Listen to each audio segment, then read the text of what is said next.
Thanks for watching Mufti Nazim Kazmi Official.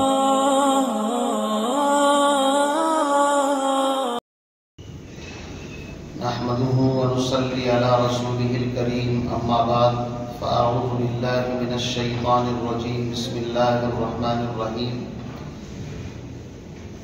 محترم حاضرین مجلس اور عزیز طلبہ،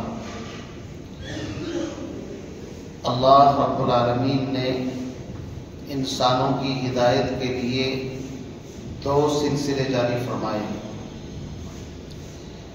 ایک سلسلہ ہے کتاب اللہ کا اور دوسرا سلسلہ ہے رجال اللہ کا. یعنی ایک طرف آسمان سے اگر کتابیں نازل کی انسانوں کی ہدایت کے لیے، تو ان کتابوں کو سمجھانے کے لیے رجال یعنی انبیاء علیہ السلام کو اللہ نے اس کائنات میں اس زمین کے اوپر مبعوث فرمایا. لہذا انسان کتابوں کا بھی محتاج ہے اور انسان افراد رجال اللہ کا بھی محتاج ہے. یہ دونوں سلسلے شروع سے چل رہے ہیں اور آج بھی ترتیب یہی ہے کہ انسان نہ خالص کتاب سے مسئلہ حل کر سکتا ہے اور نہ خالص افراد سے مسئلہ حل کر سکتا ہے. دونوں کو ایک ساتھ لے کر کے چلنا پڑے گا. حضرات علماء، مشائخ، صوفیہ، بزرگان دین ہر دور ہر زمانے کے اندر کتاب اللہ کی تشریح اور اس کے مقاصد اور اس کے اسباب کو بیان کرتے رہے ہیں اور کرتے رہے ہیں. لہذا جو شخص صرف مطالعے سے کتابوں کو دیکھ کر کے علم حاصل کرے وہ مکمل کامل عالم نہیں بن سکتا، اور جو شخص صرف یہ دعویٰ کرے کہ مجھے کتاب کی ضرورت نہیں وہ بھی کامل نہیں ہو سکتا. لہذا کتاب اللہ اور رجال اللہ دونوں کی ضرورت ہے. قرآن پاک الف لام میم سے لے کر والناس تک کتاب ہدایت ہے. اللہ رب العالمین نے اس کتاب میں وہ صلاحیت و تاثیر رکھی ہے کہ اس نے سن دل اور سخت دل انسانوں کو ہر زمانے کے اندر بدلا ہے. حضرت عمر رضی اللہ تعالیٰ عنہ کو قرآن کی طاقت نے بدل کر کے رکھ دیا. اسی طریقے سے بہت سارے صحابہ کرام قرآن سن کر پڑھ کر کے مسلمان ہوئے.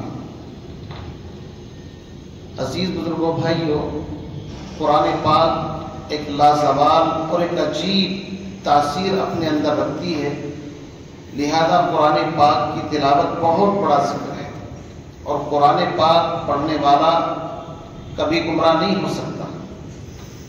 پیغمبر علیہ السلام نے فرمایا کہ میں دو چیزیں چھوڑ کر کے جا رہا ہوں، ایک کتاب اللہ اور دوسرے اپنی سنت. جب تک ان دونوں کو مضبوطی سے پکڑے رہو گے تم کبھی گمراہ نہیں ہو سکتے. لہذا ہمیں چاہیے کہ ہم خود بھی اپنے بچوں کو بھی، اپنی مائیں بہنوں کو، بیٹیوں کو، ہر ایک کو اللہ کے قرآن سے وابستہ کریں، قرآن سے جوڑیں.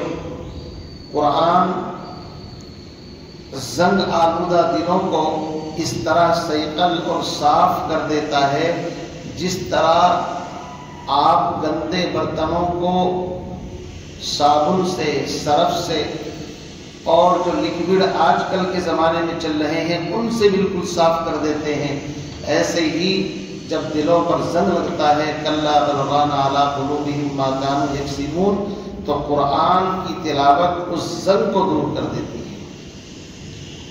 تو قرآن پاک کے بڑے فضائل ہیں، بڑے مناقب ہیں. میں آج آپ کے سامنے اس کی ایک سب سے عظیم آیت، پیغمبر علیہ السلام نے خود اس کو قرآن کی سب سے بڑی سب سے عظیم آیت ارشاد فرمایا، آیت الکرسی. فرمایا کہ جو بندہ ہر نماز فرض کے بعد، دیکھو جتنے بھی نوافل یہ جتنے بھی اوراد ہیں وہ سب فرضوں کے بعد ہی کام کرتے ہیں. ایسا نہیں فرض نماز تو پڑھی نہیں اور نوافل کی رٹ لگایا جا رہا ہے۔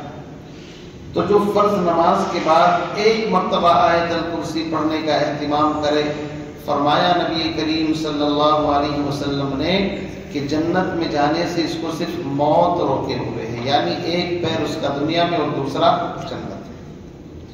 حضرت ابو ہریرہ رضی اللہ تعالیٰ عنہ کی روایت ہے، امام بخاری نے بخاری میں اس کو نقل کیا ہے کہ پیغمبر علیہ السلام نے صدقے کے کچھ غلے کھجور جو بھی اس زمانے میں آتے تھے اس کے اوپر نگراں مقرر کیا، لمبا باقیہ، تو رات میں چور آتا ہے اور غلہ سمیٹتا ہے، ابو ہریرہ رضی اللہ تعالیٰ اس کو پکڑ لیتے ہیں۔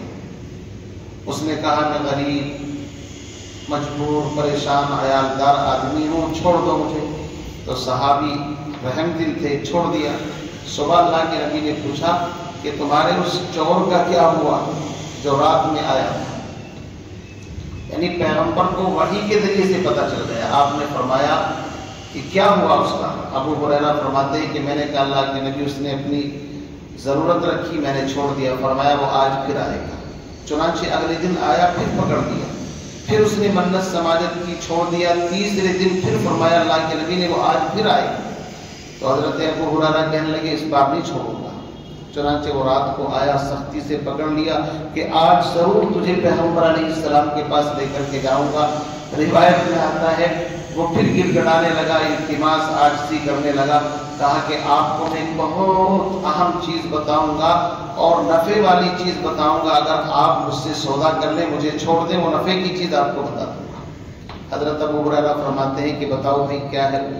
اس نے کہا قرآن پاک کی آیت ہے جس کو آیت الکرسی کہتے ہیں۔ اس آیت الکرسی میں تقریباً 18 جگہ پر مسمر اور مظہر یعنی کہ پوشیدہ اور علانیہ طور پر اللہ کا نام، اللہ کی عظمت، توحید کا ذکر ہے۔ اور یاد رکھیے جو بندہ توحید پر گامزن ہوتا ہے دنیا کی کوئی طاقت اس کا بال بیکا نہیں کر سکتی۔ پوری کائنات کا خلاصہ اللہ کی بڑائی، اللہ کی تعریف۔ تو آیت الکرسی میں آخر ہے کون سی ایسی چیز؟ اس میں مزمرن یعنی پوشیدہ طریقے سے جو ضمائر کے اندر ہے ضمیروں کی شکل میں، اور مظہرن یعنی اظہار کے ساتھ اعلان اللہ رب العزت کی توحید، اس کی عظمت، اس کی بڑائی اور اس کی کبریائی کا تقریباً 18 جگہ پر ذکر آیا ہے۔ اس لیے یہ بہت ہی پاورفل آیت اور اتنی عظیم آیت ہے۔ فرمایا کہ اگر کوئی بندہ رات کو بستر پر جاتے وقت اس آیت کو پڑھ لے تو صبح تک کسی شیاطین، کسی جنات، کسی شرکس کی ہمت نہیں جو اس کے قریب آ جائے گی۔ اتنی بڑی عظمت والی یہ آیت۔ الحمدللہ میں خود بھی پڑھتا ہوں، اپنے بچوں کو بھی پڑھواتا ہوں۔ آپ سے بھی عزیز طلبہ میری گزارش ہے کہ آپ بھی اس کا خاص اہتمام کریں، اپنے گھر پر جا کر کے اپنے بچوں کو بھی سکھائیں، اپنے والدین کو، اپنے بھائی بہنوں کو، چھوٹے بڑے ہر ایک کو یہ آیت سکھائیں۔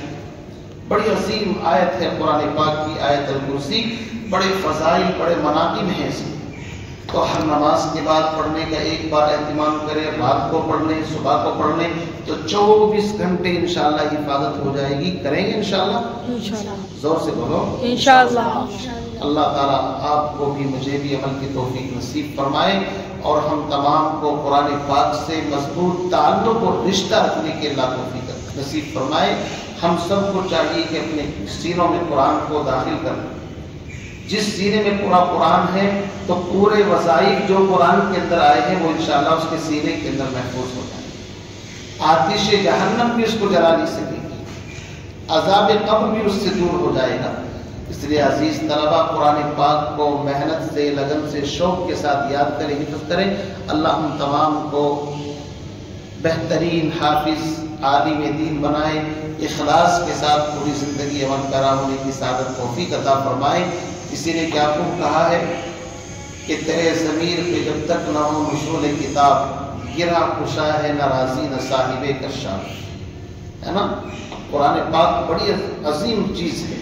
اتر کر حرا سے سوئے قوم آیا اور ایک نسخہ کیمیا ساتھ لایا، وہ بجلی کا کڑکا تھا یا صوت ہادی، عرب کی زمین جس نے ساری ہلا دی۔